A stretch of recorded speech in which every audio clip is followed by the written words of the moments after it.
আসসালামু আলাইকুম, সবাইকে স্বাগত জানাচ্ছি। আজকের আন্তর্জাতিক সংবাদে প্রথমেই জানাচ্ছি সংবাদ শিরোনাম। ইসরায়েলের ভুয়া খবরে ইরানের ভয়ে খাবারের ট্রাকে করে পালালো ট্রাম্প। মানবাধিকার নিয়ে ফ্রান্সের ভণ্ডামি বন্ধ করতে বলল ইরান। দীর্ঘ 23 বছর পর ইরাক থেকে সব সেনা সরাচ্ছে যুক্তরাষ্ট্র। ফিলিস্তিনের পাশে দাঁড়াতে পুরো বিশ্বকে ডাক দিল এরদোয়ান।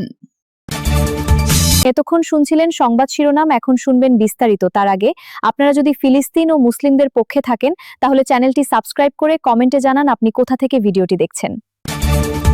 ইসরায়েলের ভুয়া খবরে ইরানের ভয়ে খাবারের ট্রাকে করে পালালো ট্রাম্প। ইসরায়েলের দেওয়া ইরানি হামলার সতর্কবার্তার পর তুরস্ক ছাড়ার সময় গোপনে বিমান পরিবর্তন করেন মার্কিন প্রেসিডেন্ট ডোনাল্ড ট্রাম্প। তুরস্কের ন্যাটো সম্মেলন শেষ হওয়ার পর ইসরায়েল জানায় ট্রাম্পের এয়ারফোর্স ওয়ানে ইরানি মিসাইল হামলা হতে পারে, তবে সিআইএ এই তথ্য নিশ্চিত করতে পারেনি। তুরস্কের নিরাপত্তা সংস্থাও তদন্ত করে ট্রাম্পকে হত্যার কোনো নির্দিষ্ট পরিকল্পনার প্রমাণ পায়নি।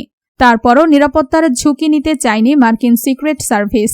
তাদের নির্দেশে খাবার পরিবহনের একটি ট্রাক ব্যবহার করে ট্রাম্পকে গোপনে ছোট একটি সামরিক বিমানে নেওয়া হয়। সাংবাদিক এবং অন্য কর্মকর্তারা যেন বিষয়টি বুঝতে না পারেন, সেজন্য ট্রাম্পের বিমানটি আগেই পাঠিয়ে দেওয়া হয়। মার্কিন গোয়েন্দাদের একাংশের ধারণা, ট্রাম্পের নিরাপত্তার চেয়ে মধ্যপ্রাচ্য নিয়ে তার সিদ্ধান্তকে প্রভাবিত করতেই ইসরায়েল এই সতর্কতা দিয়ে থাকতে পারে। তবে এটি এখনও গোয়েন্দাদের সন্দেহ, প্রমাণিত তথ্য নয়।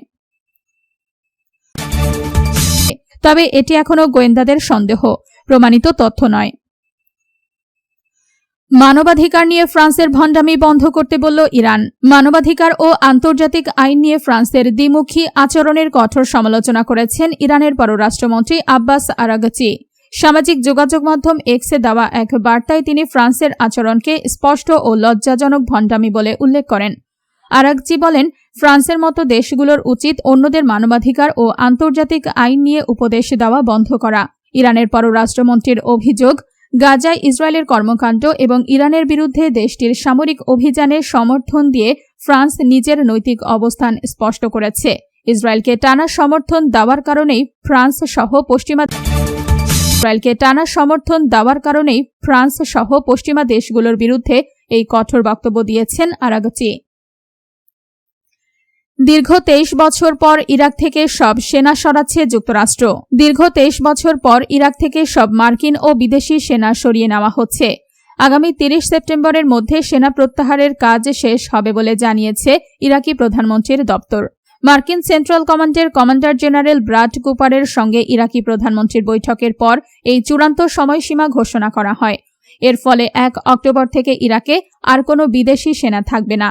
একই সঙ্গে শেষ হবে দেশটিতে আইএস বিরোধী আন্তর্জাতিক জোটের অভিযান। 2003 সালে সাদ্দাম হোসেনকে ক্ষমতা থেকে সরাতে ইরাকে অভিযান শুরু করেছিল যুক্তরাষ্ট্র।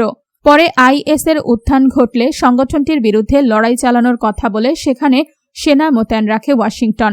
পেন্টাগনের দাবি, ইরাকে থাকা সন্ত্রাসী গোষ্ঠীগুলো মোকাবেলা করার মতো শক্তি ও সক্ষমতা এখন দেশটির নিজস্ব বাহিনীর রয়েছে। গত বছর ইরাকের অধিকাংশ এলাকা থেকে মার্কিন সেনারা চলে গেলেও কুর্দি অঞ্চলের কয়েকটি ঘাঁটিতে কিছু সেনা থেকে গিয়েছিল। এবার তারাও ইরাক ছেড়ে যাচ্ছে। ফিলিস্তিনের পাশে দাঁড়াতে পুরো বিশ্বকে ডাক দিল এরদোয়ান। ফিলিস্তিনের পাশে দাঁড়াতে মুসলিম বিশ্বসহ পুরো মানবজাতির প্রতি আহ্বান জানিয়েছেন তুরস্কের প্রেসিডেন্ট রিসেপ তাইয়েপ এরদোয়ান।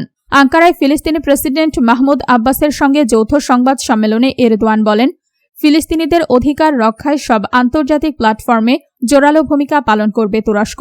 তিনি অভিযোগ করেন, দখলকৃত পশ্চিম তীর ও পূর্ব জেরুজালেমে অবৈধ কার্যক্রম চালিয়ে স্বাধীন ফিলিস্তিন রাষ্ট্র গঠনের পথ বন্ধ করতে চাইছে নেতানিয়াহু সরকার। বিশৃঙ্খলা সৃষ্টি করে আন্তর্জাতিক অঙ্গন থেকে ফিলিস্তিন ইস্যুকে সরিয়ে দেওয়ার এই চেষ্টা সফল হবে না বলেও জানান তিনি। এরদোয়ান 1967 সালের সীমান্ত অনুযায়ী পূর্ব জেরুজালেমকে রাজধানী করে একটি স্বাধীন ফিলিস্তিন রাষ্ট্র প্রতিষ্ঠার পক্ষে তুরস্কের অবস্থান আবারও তুলে ধরেন। একই সঙ্গে তিনি গাজার পুনর্গঠন শুরু এবং আল আকসা মসজিদ সহ পবিত্র স্থানগুলোর বর্তমান অবস্থা বজায় রাখার ওপর জোর